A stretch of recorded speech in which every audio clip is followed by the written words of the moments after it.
The Ministry of Health will therefore be escalating its activities to combat non-communicable diseases by promoting improvements in disease prevention and averting disease development and progression in settings outside the medical system, such as at home, at school, at work, and in the wider community. This will require intensified public-private partnership and the total collaboration of every citizen and every resident.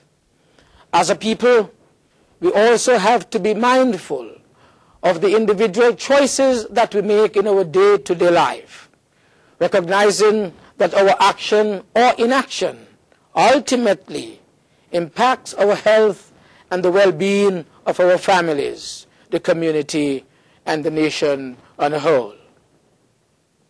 Fellow citizens and residents, we have achieved great progress over the years in virtually all aspects of human development, and we do intend to continue on that very progressive path. However, there is a problem that our society faces that continues to be a source of distress to me and to the entire country. I speak specifically of crime and of the recurring acts of violence among certain segments of our young population. It is very clear that this problem is multifaceted, and I am very certain that many of our own innovations in the social sector and in the education system will, in the long term, ensure that less and less of our young people drop out from our schools and other social institutions to pursue deviant lifestyles. However, we must continue to step up our own activities to deal with the criminality that continues to plague all of our society. We have stepped up our patrols. We have introduced a gun control unit. We have strengthened our laws that penalize violent crimes. We have introduced closed-circuit TV as both a deterrent and the means of crime detection. We have exposed our law enforcement officers to advanced training in the use of the latest law enforcement methods and technologies. And we have procured technical assistance from law enforcement agencies in advanced countries to assist the police and the security forces generally in the implementation of a crime-fighting plan. I am confident that these measures will bear great fruit in the short term, but we intend to commit even more resources to the modernization of our security forces in the upcoming year. At the same time, I urge all members of society to join the fight against crime. I urge our families to take their responsibility for the young people under their care. I urge our schools to be much more vigilant in monitoring our children and initiating action in respect of early signs of deviant behavior or psychological problems.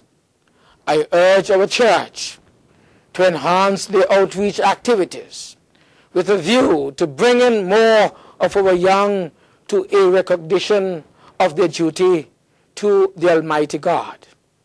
I urge all of our citizens to participate in the crusade against crime by assisting our law enforcement officers and providing timely information to them as they seek to arrest this particular plague.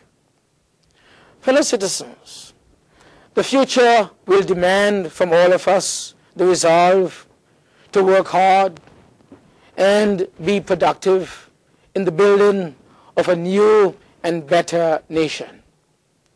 Today, I do take pleasure to single out 4 of our citizens who have been exemplary in the hard work that they have committed to the advancement of our nation, and who have all contributed immeasurably to the improving the quality of life of our citizens in their various fields of endeavor.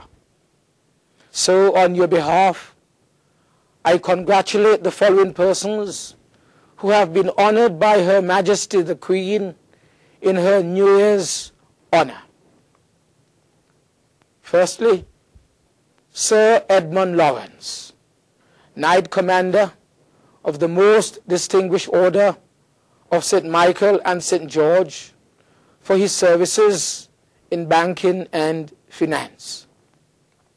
Secondly, Mr. Charles Wilkin, QC, Companion of the Most Distinguished Order of St. Michael and St. George, CMG, for his services to the law. Thirdly, Lieutenant Colonel Norman Williams, retired, member of the Excellent Order of the British Empire, MBE, for services to national security. Fourthly, Mr. Goldwyn O. Keynes, member of the Excellent Order of the British Empire, MBE, for public service. Fellow citizens and residents, I have provided you a very small sample of the programs and initiatives that my government intends to introduce in the decade ahead. In the upcoming months, I will have the opportunity to expound on these and other initiatives as I offer myself and my team to again serve you as your government for the next 5 years. The last 5 years have been very challenging, but we have overcome crisis after crisis and have kept our country on a path of growth and development.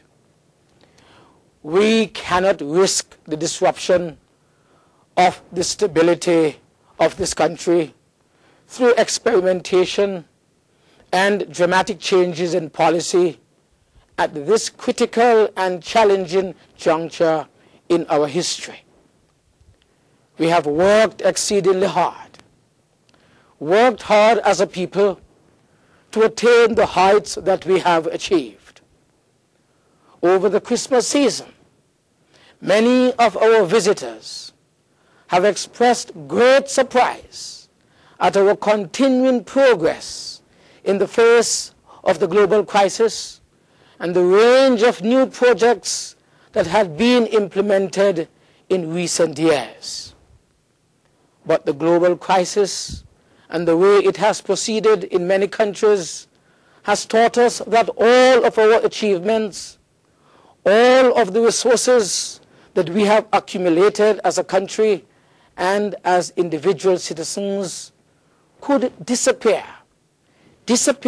overnight by gambling with our future through the implementation of an inappropriate policy framework. I therefore urge you to join me and my team to protect the achievements of this great country of ours and your own personal achievements. I invite you to continue on the journey that we started in 1995 and which we would not wish to end short of the goal of completely transforming our society into a haven of hope, a haven of happiness for the benefit of all of our people. May God bless you, and may this year be one of peace, may be it one of stability and continued progress. Thank you.